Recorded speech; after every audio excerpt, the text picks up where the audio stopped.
program is produced using the resources of Public Media Network in Kalamazoo, Michigan. Learn more at publicmedianet.org. Welcome to Connecting Communities, a podcast about the environment and the things that we do to protect and conserve and restore the environment. We specifically focus on Kalamazoo, Michigan, but we welcome all listeners. And if you're tuning in from somewhere else, we hope that you'll get something out of this episode for your local area. I am your co-host today. My name is Dee Chauvin, and another co-host here, Amy Koritsky. Hi. And our guest is the district manager of the Kalamazoo Conservation District, Chandra Kinney. Yes, thank you, Chandra. Chandra Kinney. I'm going to cut all this up. When I do edit, I'm going to make it sound like I didn't slip up once. So, excellent. Thank you so much for having me today, Dee. Thanks for being here, Chandra. So, you want to just start us off by sharing about what a conservation district is and does? Yeah, definitely. So conservation districts were actually developed right after the Dust Bowl occurrence, and they were federally established through the standard soil conservation law. And that was enacted in 1935, and then President Roosevelt actually wanted to make this more localized network so that independent communities were speaking out on conservation practices that should be localized in their community. So that was passed in the Conservation District Act was passed in 1937, and Michigan established our conservation district law that same exact year. So then the Kalamazoo. So we got right on it, huh? Yeah. So then the Kalamazoo Conservation District was through community referendum. That means that we were voted into the community based on community want and need back in 1946. And what that did is, so that made us here having a board of 5 members to help guide these practices, and then USDA, Natural Resources Conservation Service, is able to then provide us with a local technical assistance. And what that technical assistant does is provide landowners and land managers with access to technical assistance with regard to natural resources and conservation planning, and even access to some federal funding to enact those conservation plans. Gotcha. Okay. So, so as like a recap, and tell me if I'm getting any of this wrong, but it started as a national federal movement. Let's invest in conserving and getting the country out of this dust bowl, right? This environmental crisis. And then it was, let's filter it down and focus more on a state then level. Exactly. So they created this federal network to provide conservation practice assistance to landowners, but needs here in Michigan aren't the same as needs in Arkansas or South Dakota or Maine. So we all have different localized needs based on our climates that are here, and even more so, like, we're just representing Kalamazoo, so like, what is our microclimate and what are the needs that are really localized right here? Yeah. So what are our needs? What are the current ones, I guess, because it's probably changed over time, and you identify those because they're reported by landowners. Is that right? So what we do is every 5 years, we put out this conservation needs assessment survey into the community, and we try and get as much community feedback to really guide our next 5 years. And so every 5 years, we do this survey and we create a 5-year plan so that we're constantly adapting to our current climate's needs.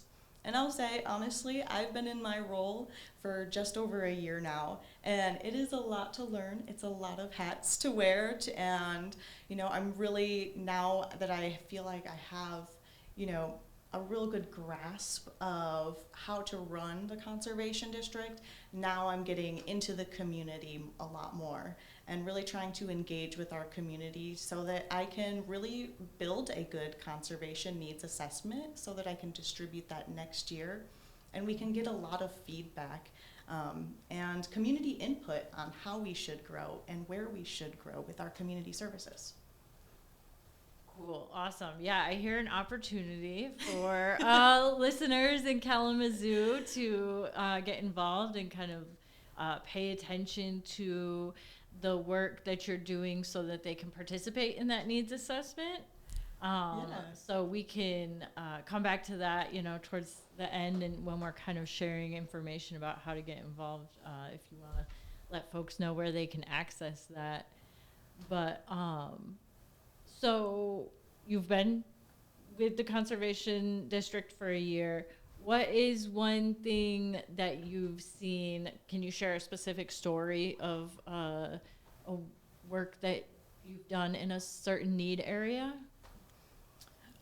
One of the programs that I'm really excited about, because it's kind of been my baby this year. I launched my first program in my first year, which is very exciting. Wow. Cool. And it's really trying to expand our collaboration. So we joined the Hunt Michigan Collaborative, and while the Hunt Michigan Collaborative is a large thing and operates a lot of different things to provide access to agriculture in urban areas and to grow hunting, our piece in that puzzle is really connecting our agricultural landowners to crop damage services, and then growing some camaraderie and bringing in new community outreach to engage people in the outdoors. Really becoming part of our ecosystem and getting people involved in our conservation district in a new way. Oh, cool. Yeah. Nice.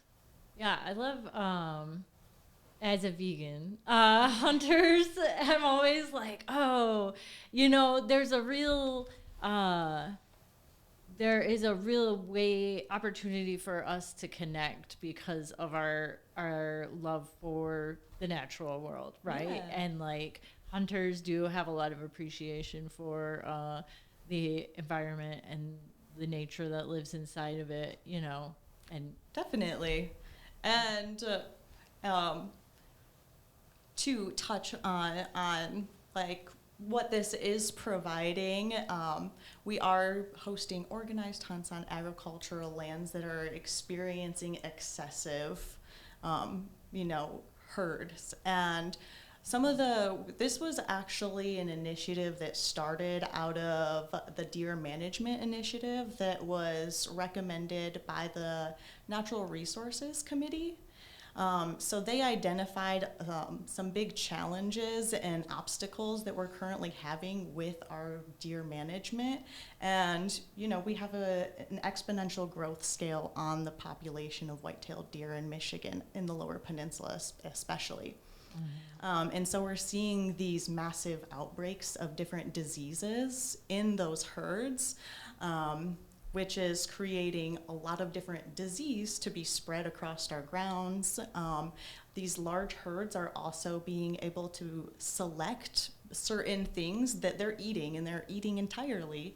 And then maybe they're not eating the invasive things and allowing those to really spread and take over a landscape.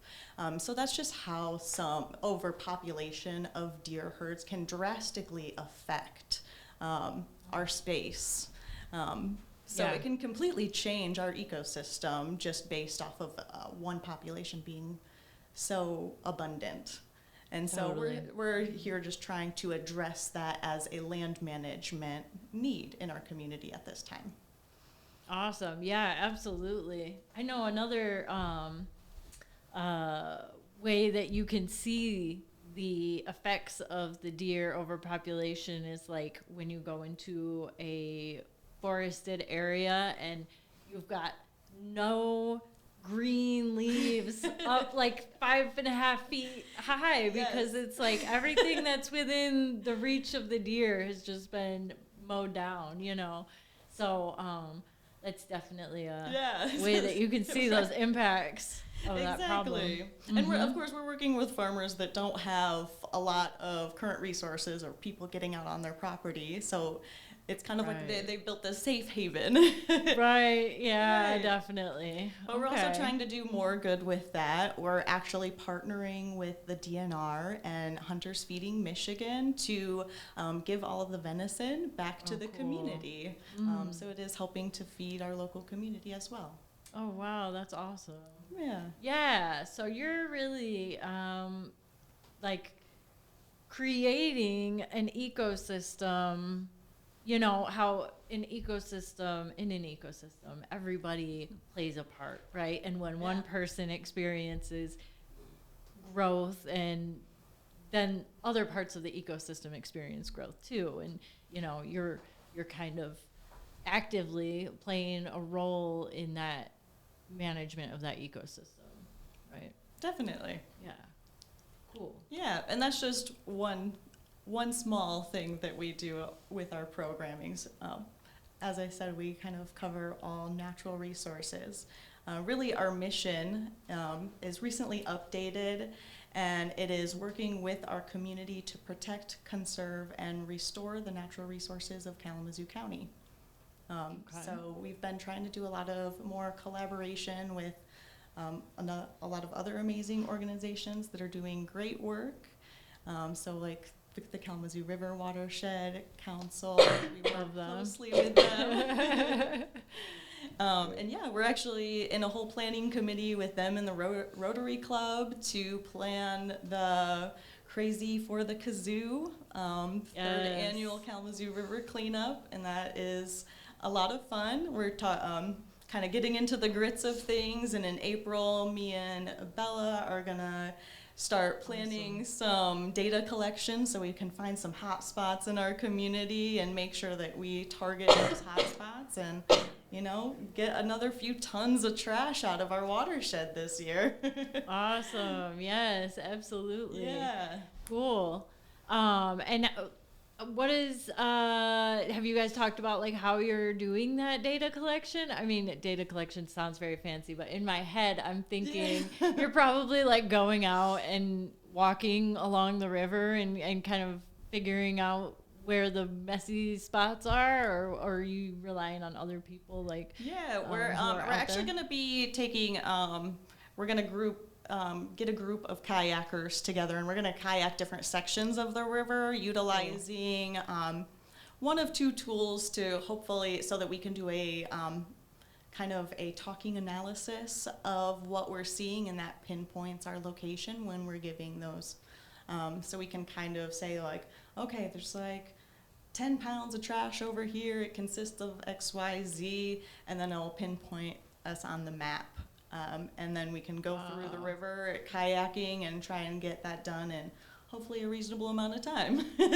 Awesome. Yeah. Cool. Oh, that sounds like a lot of fun. That is actually way more fun than I was thinking. Like hiking up and down in muck boots. Right? Yeah, you get to get out on the river and yes, a lot more make fun. a day out of it. Yeah, cool. Yeah. Right. I can make my job fun sometimes. I imagine. Yeah, definitely. So what are some more of the initiatives that you got going on? I mean, I guess I could pull out one though. You guys have a plant sale that you do every year. Yeah. And you guys do have a lot of native plants available. I was on your website looking at that. So if you related to that deer problem, I go as like, restock your yard or extend it if you've got further property than that, you know. Put a bunch of native plants out there in it. But tell me about the plant sale. Yeah, this year I actually tried to do a community survey, so we got some feedback on what plants to offer, because I really just wanted to encourage only native species this year in our plant sale. So I'm really happy with our selection. We have, I believe, like 29 species, so providing a lot of biodiversity, wildlife habitat, a lot of edibles on there even. So from sugar maples to different berries. And this is really like I said, we're self-funded, so this is really one of the big ways that we raise money so that we can offer additional workshops and community services to Kalamazoo County residents and landowners. So please participate in our tree sale. If you do not have a place to plant a tree, then we do also offer some volunteering for the day of our tree sale, and a couple days before we do a volunteer bundling event, and I even provide a nice little lunch for everyone. Awesome. Yeah. Is that the only time where you have volunteers, or do you have like a core of volunteers that you use for other projects as well? Or at this time, I wasn't really brought onto the district having a core team of volunteers. The only other event that at this time that we do have some volunteers at is our 3 scrap tire recycling events that we host every summer. So yeah, we need some volunteers to help us lift all of those tires into trailers and get them out there. Definitely. Yeah. How many tires do you guys usually get? This year we got about 3,500 tires. Wow. Yes. That's crazy. Yeah. So it's a huge service because a lot of places around town like charge about $4 a tire, and I mean we had people coming in with like 20 to 40 tires that they had. They're constantly just having to change tires, and so having this be a resource, it's a free service that we offer to Kalamazoo County residents. And it really, it also hopefully brings people in to see some of our other services, that we're not just scrap tire recycling, but we understand that this is a big concern, because if we're not offering them this, then a lot of those tires are ending up in our landscape. And so it's better that we find a good use for them. Totally. Yeah. No, I was thinking you could just drive down any country road. You know what I mean? Right. I used to live on a country road growing up, and we would like count the tires when we would go on walks and stuff, because it's just something big that people can't find another way to get rid of, Right. I mean, without spending money. And or it's even just sometimes too far, and so we try and provide a couple different locations. One's at the Comstock Transfer, and one's at Myers Riverfront. Oh, over cool. at Stockbridge. Yeah. Awesome. Yeah, that's awesome that you thought of that. So what else? What other types of priorities does Kalamazoo County have right now? Yeah, so for public events other than what we've talked about, right now we have our annual meeting and election of the board that we host every winter, generally around February. This year we are trying to make it a big conservation networking theme, so we are having it over at the AZO Venue Lounge and Grill. And it's going to be open format. People can come in, take a look over our annual report, and take one home if they want, so they can really deep dive into all the things that we do every year and how we're looking to grow. And then just stay and socialize, get to know all of our staff, all of our board, get to know some other conservation organizations that are doing great things here in Kalamazoo, and yeah, join us. That is going to be, oh my goodness, I believe February 19th. So that's our next big, really public event. And of course, we'll be, advertising our tree sale there as well. Cool. And then every summer we host our local work group. And that is kind of just to get short-term feedback on that conservation needs assessment and really gauge some of those to what NRCS can provide to the community as well. For landowners and land managers on conservation practices. That's the national... That is Natural Resources Conservation Service. Okay. Yes, they provide technical assistance, conservation planning, and access to federal funding. Right. Yeah. When y'all work with landowners, what type of stuff are you doing as far as technical assistance or meeting community needs? So it can be from helping people do transition from tilling practices to no-till and integrate cover crops so that they have year-round coverage, to installing pollinator habitats or field buffers to help with air quality. They even focus some on forest management and wetland management as well, so how to better your wetlands, whether and these are all based off of what this individual landowner is also looking to achieve out of their land. So we worked directly with them to try and first identify what they're trying to achieve, and then how we can really integrate our expertise into them growing their property. Thank you. Yeah. So if you've got, I mean, is that mostly for people who own like large areas of land? You know, we're talking about farmers, or are these things education and assistance that can be applied in like a neighborhood area as well? So, for NRCS, what their services are is they really help with producers. So even if you're producing your own vegetable garden in the backyard, you are a producer. So it can be small scale as well. So we help a wide range of individuals, but that is just one of our programs that we have to help with private land owners.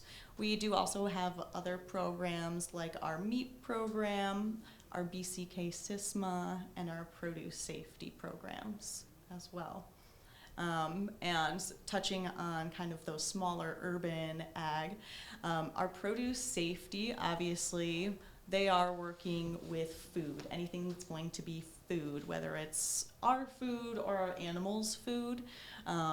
They are helping with risk assessments and to ensure good practices.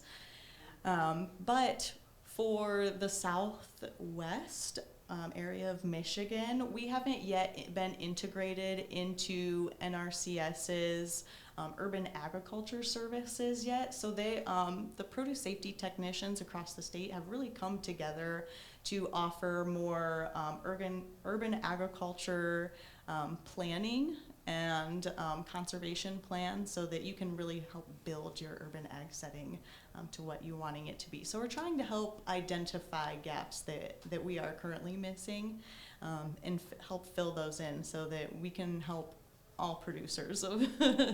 Cool. Yeah. It sounded like with the collaboration you were talking about earlier, your project, you Yes. said some of that is around urban like spaces as well. So are you talking about for the Hunt Michigan Collaborative? Yes, I think you said that, and then you also said some stuff with like urban. Yeah, I did mention that they are trying to, like one of their initiatives is to provide access to agriculture in urban areas for hunting and really deer management. And that's actually where they started out. It was out in, I believe, the city of Fairmont, over on the east side. They provide an urban agriculture sharpshooter cull. Because they had such a high density of deer population in their urban setting, although that is not connected directly to us. Yes. So what are some of the biggest challenges, or the biggest challenge? With the biggest challenge, this seems like such a big question. So just, whatever, think of a couple of the challenges that your organization faces. I think, coming in, a big challenge of mine has been really community backing and getting a lot of outreach out there, because we've been around now for 80 years, but we're still a really small staff. And I believe I can see us doing a lot of big things as we get a lot more outreach, and the community really knows about us. I myself was born and raised here in Comstock, and I went to Gull Lake, and I had never heard of a conservation district until I applied to this position. So It's been a lot of learning and education for myself to really, learn how to properly represent this organization and how I can do that best. So I think, yeah, just collaborating more and getting our name out there as we are a community service here to help Kalamazoo County residents, landowners, and land managers help protect their natural resources and provide them with conservation services.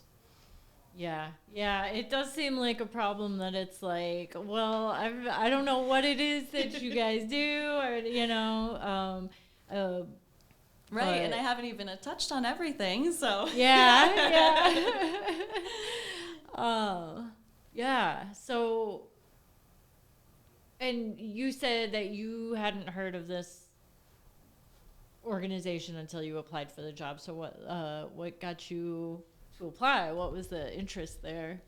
Well, I mean, I had been doing conservation work for many years, and it being in my hometown, and then also I have a little bit of management experience, so it was a little collation of everything coming together, and it just being a good fit for me. Perfect. Awesome. This year, I know I'm putting together our annual report now, so it's kind of It's bit so by much bit. fun, isn't it? It'll be on our website in just a few weeks, and you can really see all of our highlighted goals. Cool.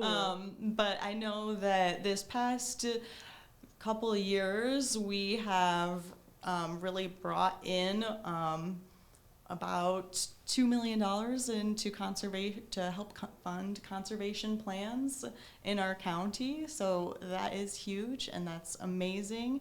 This year we've worked with, we've doubled our, we've been able to gain one more staff, and so we've kind of doubled our conservation plans that we've been able to provide to our community. So we built 56 conservation plans across Kalamazoo County this year, which is working with thousands and thousands of acres of land to help implement various practices. We also have our Michigan Agriculture Environmental Assurance Program. So this is really to ensure that people are following proper practices when they're building their agricultural business. And so through MEEP is what we call it. Farms of every scale and sector voluntarily adopt preventative strategies to curb agricultural pollution, advancing statewide environmental stewardship. And hopefully that's just like one step to bring them into further conservation planning as well. Totally. Yeah. Okay. So I like to go into these scenarios and be like, so does this apply? But so a farmer calls you and they've listened to this episode and they're like, I've got all this, 90 acres. I've been farming soybeans, and I just want to make sure that this land is like put in the bank, so to speak, so that I can, help to protect. What was your motto again? It was conserve, protect, Preserve, conserve, and restore. Protect, conserve, and restore. So I want to protect, conserve, and restore my land and keep farming it. I heard that you guys do this. What is this farmer to expect? We're going to say she. What is she to expect? We would first more identify like what it is. Someone come they're out to looking their for. house, or like do it over the phone, or like how do they identify what they're looking for? So I'd first have a conversation with them and see what it is, what land management practices that they're trying to get more information out of, or what they're trying to achieve from us getting a site visit. But yeah, generally, we have that first conversation, we talk over the phone, and then we schedule it and come out and have our first field visit, and we do a big walk around of their property and really get a lot of feedback from them. And then we sit down and we help go over a plan of action with them. Okay, and are land management practices like what you described about, increasing pollinator habitat, or like, what are some examples of other land management practices? So some of our like top contenders is to improve water quality. So, you know, 'Cause that's a big problem because the Yes. runoff of the fertilizer into our Exactly. waterways is just like poison, really, right? I Right. mean, it's a problem. Yeah. Okay. So there's Exactly. things that farmers can connect with you to do that, to improve that. correct. So Okay. we'll evaluate their land and, you know, see for any erosion spots, see like where the waterways are naturally being created on their Okay. acres, and help them build a plan to mitigate that. So sometimes that's like a midfield buffer, saying that we need a pollinator habitat straight down the middle here because all your water is just coming down, and you keep having to bring out more soil to complete that. Right. So there's such a wide variety of different land management practices that we help navigate. Cool. Okay. Yeah. Yeah. Thank you for helping me. So, No worries. and then so there's that land management for, you know, a farmer doing a monoculture, you know, and then what about those at home producers? Are there land management practices you could do on like an acre of, you know, like a farmer's market type of producer? Or what environmental advice do you have for them? Yeah, definitely. I will say, like, you know, raised beds, that's kind of like where, because it's not in the ground, it's not part of that ecosystem, that's kind of where like a restriction for NRCS. But like I said, our produce safety team is kind of coming in to fill that gap.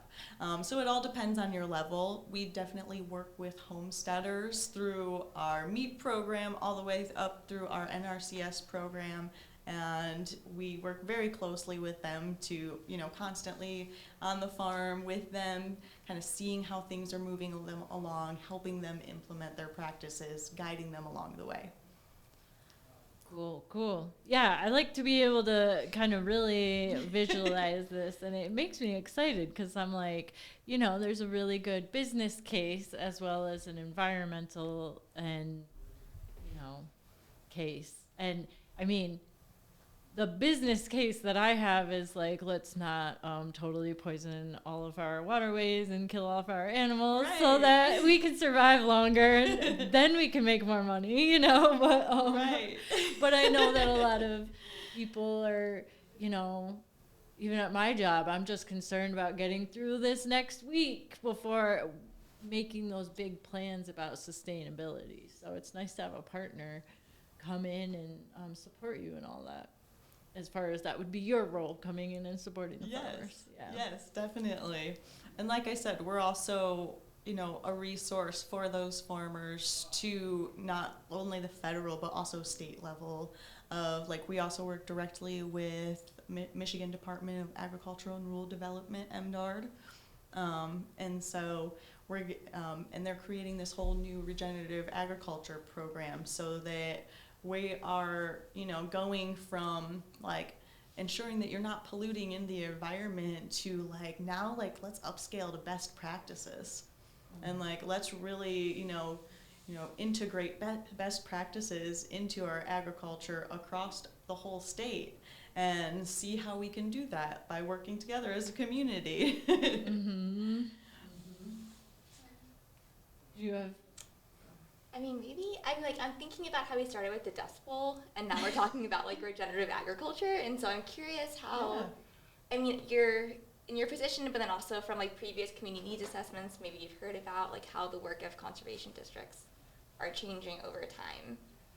Yeah, definitely. I mean, and we can look at, like I said, conservation districts are nationwide. So you can look at other conservation districts in other states and see how they operate as well. And they all operate vastly differently because it is completely based off of community need. And our need here isn't going to be the same need as Detroit, and it's not going to be the same need as the Upper Peninsula. So that's why it's like really adapting what it is. But here in Kalamazoo, we are a really diverse community. we have a lot of urban settings, but then we have multi-thousand-acre farms in these large rural settings. We have 2 watersheds that are like in a critical priority condition. Like, these are great watersheds to be working with, and they need our help. And we have a university and 2 colleges, so it really integrates a wide range of like where should we grow? And, you know, I feel that we should be able to serve all of our community, so trying to really develop with our community in the best way.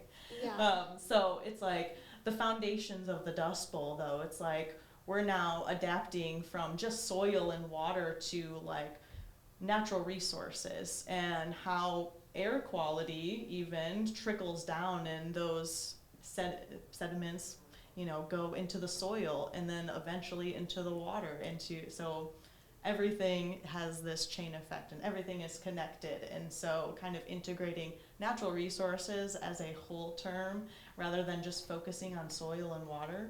Because also, I mean, half the time when you say soil, unless you're, you know, you're talking to the right person, you're talking about dirt. You want to save dirt?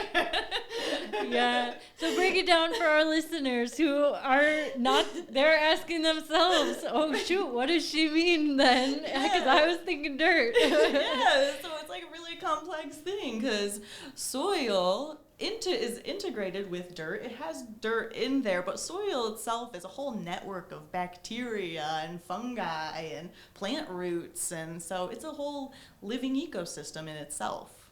Wow, yeah. And so regenerative farming, we're talking about, you know, farming in a way that's not turning the soil into dirt, right? Stripping all of that stuff out of it. We're talking about how can farming, you know, keep that soil healthy, because practices over the last 20 years or so, right?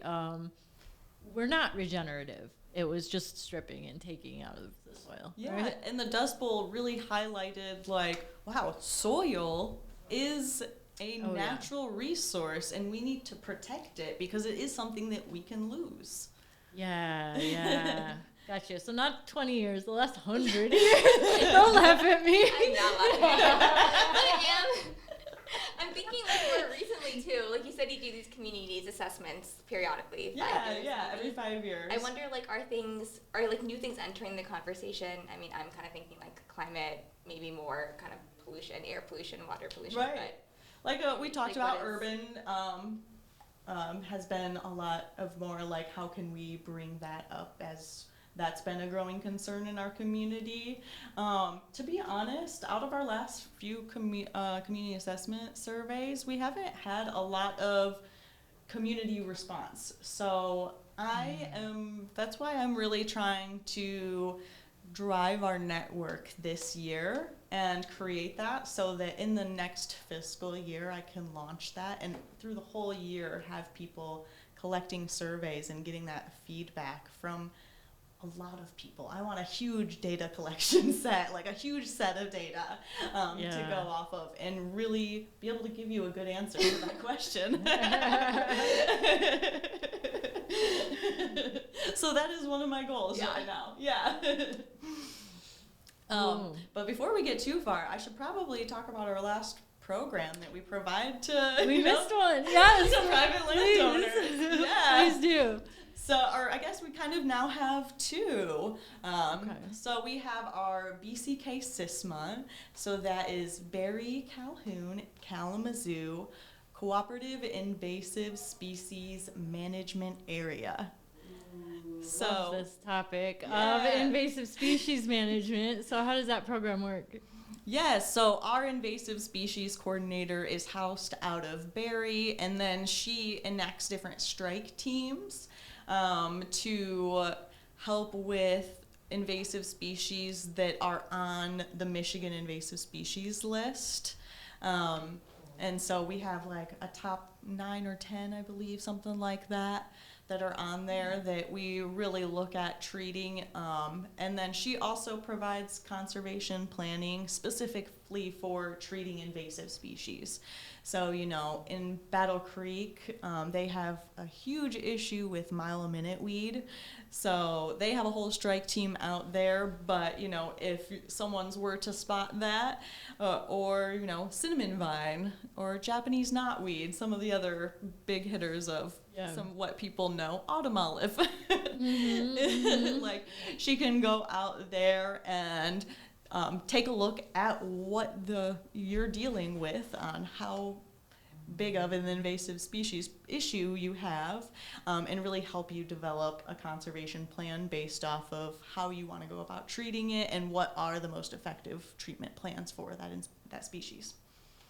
Yeah. Cool. Awesome. Love that. Yeah, Sarah also helps coordinate different community events, like in parks with our Kalamazoo parks, and Michigan waterways stewards to put on different little events to help with invasive species management as well. So that's a great program. And like I said, it spans across 3 counties, so there's a lot to learn from her, and Sarah is very knowledgeable in everything she does.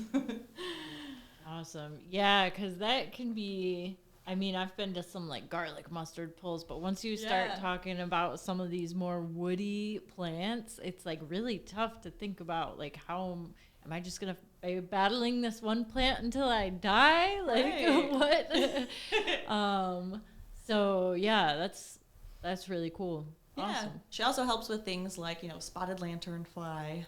Although that's on the decline in our county, so that's great news. I felt like there was such a response to that. Did you see the Halloween costume of somebody who dressed as a spotted lanternfly, and just like people were always like attacking her, like her friends, you know? It was a gag, but I was like, yes, that is awareness. That is hilarious. Another big project that she does here in Kalamazoo is over in the Augusta Creek in Galesburg.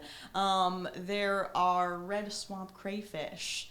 So those are an invasive species in that area, and so we work to do monitoring and trapping of those crayfish to get them out of there. Wow. Yeah. Cool. Awesome. Sweet. So there's on a large scale, and then also the other opportunities, like the community awareness opportunities that she goes out to parks and kind of does for. Yeah. Cool. And you can generally find those. The BCK SISMA themselves, they have their own page, so they're constantly giving updates, and then we share a lot of their events as well off of our own website or social media. Okay, cool. Was there one more program, or you said 2, but was that 2 in 1, or? So there is one more, and it's fairly new to our office because we now have a regional forester, and he works with the Forestry Assistance Program, which is an MDARD program through the state of Michigan.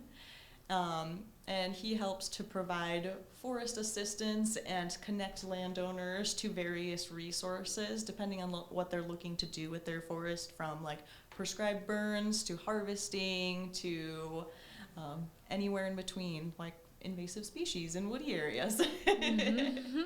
But one of his big focuses in his expansion is working with acres that are looking to enroll in the Qualified Forester Program. So this is landowners that have at least 20 acres of land, and 16 acres of that is forested. And then ideally you don't live on that forested portion.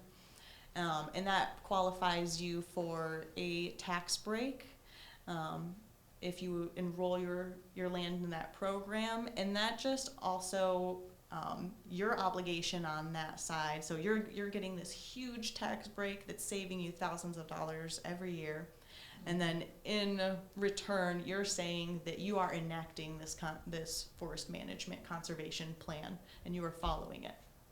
Okay. Yeah. Okay, gotcha.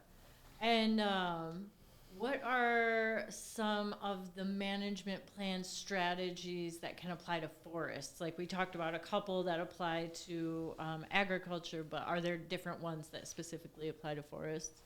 Yeah, so I mean, for instance, if you're, depending on, like we said, if you're wanting to harvest any portion of it, and what that looks like, there's different harvesting methods, how you want to go about doing that to make it a productive space for you as well. It's also bringing in some money for you. Okay. Or it can be, like I said, invasive species can be, how am I managing that? And it could be through prescribed burns, or you could utilize prescribed burns as a tool to kind of start over with planting a more biodiverse forest. Gotcha. Okay, so it's really not like a plan to set aside and just like keep it there. They can still work the land. They just have to do it according to the plan, right? Yes. Yes. Yes, Okay. they would be working the land. Yeah. Yeah, that would be a contingency Yes. of it. Yeah. Right. Okay. Yeah. And I know like we have talked about that before with our episode with Mitch Leto, but the difference between, people's crockpot strategy of conservation and like what an active conservation plan would be. Because like a lot of people might presume, or maybe this was a strategy, I can't remember now, I have to Google or listen to the episode again.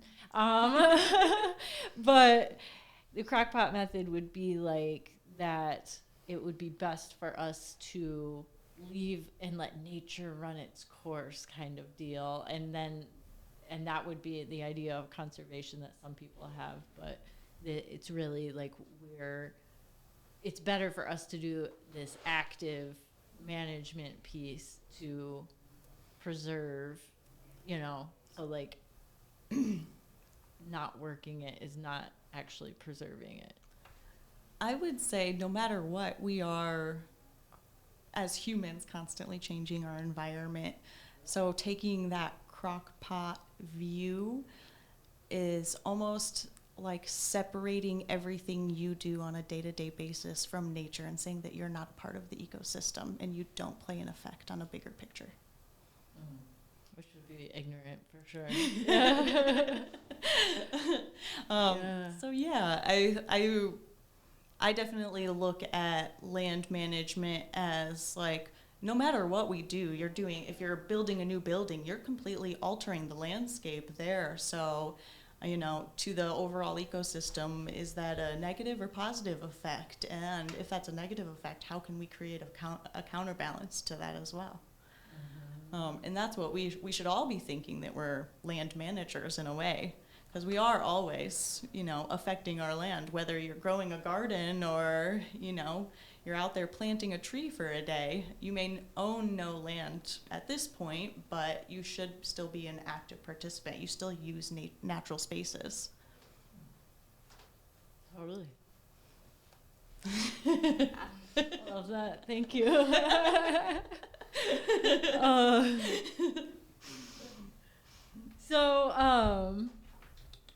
I had this thought when you were talking about your goal for this year is to reach all of these different groups of people. And so you're making all these connections because you want to have the most robust survey ever in the history of the Kalamazoo Conservation. It's aim high. Yes.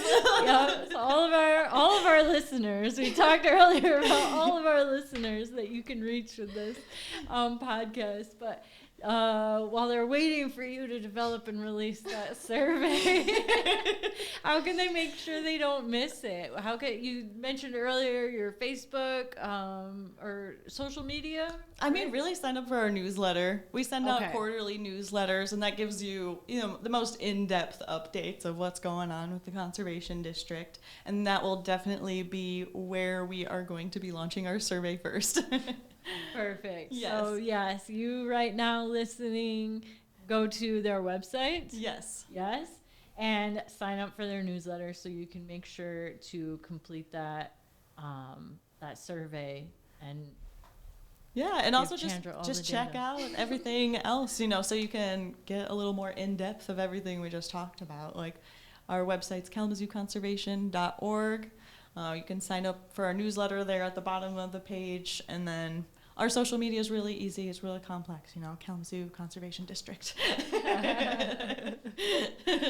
But yeah, I'm trying to build a lot more postings from educational pieces on, invasive species that's happening, program development, and, outreach of different upcoming, sometimes we throw out different workshops or cleanups or whatever we have the capacity to do throughout the year to provide more community services and hopefully bring more people into some of our programming to provide more in-depth services. So I did used to work in a soil science lab, and I'm actually Ooh. very passionate about the soil microbiome. And I'm thinking about what you said about people Yeah. think it's dirt. And so, if you had to leave people with a new appreciation for soil moving forward as a part of the conservation district, what would you say? Oh my goodness. Miss Soil in a past life. I knew it was going to I didn't come. realize all of a sudden I cared so much, but now. Yeah. I would say if you are growing anything, the best thing to look at is that you are a nutrient manager. You are, so it's like what you should care more about the soil that plant is growing in than the plant itself, because that influences everything that's going on. Nice. That's the good stuff. Yeah, that's the good stuff. That's the cool thing about being in an ecosystem, right? And once you start to see the connections and the impacts, it's, yeah. I like what you said. I like what you said about how we all need to be managing. We're all land managers. Yeah. Everything stacks together, Yup. All right. Well, And go I'll ahead. say one real quick. To Yes, reiterate, please. our next big event, I'm hoping that everybody can make it, whether you are from a conservation organization or you are just a local hoping to have something fun to do. On February 19th, we are going to have our big networking event over at the ASIO Venue Lounge and Grill from 5 p.m. to 8:30 p.m. Come help influence our upcoming board and, cast your vote, and then network with us, get to know us, our staff, our board, and all the other good conservation that's going on here in Kalamazoo. Awesome. Sounds like a great time. Thank you so much for being on the show. Thanks for having me. It's been fun.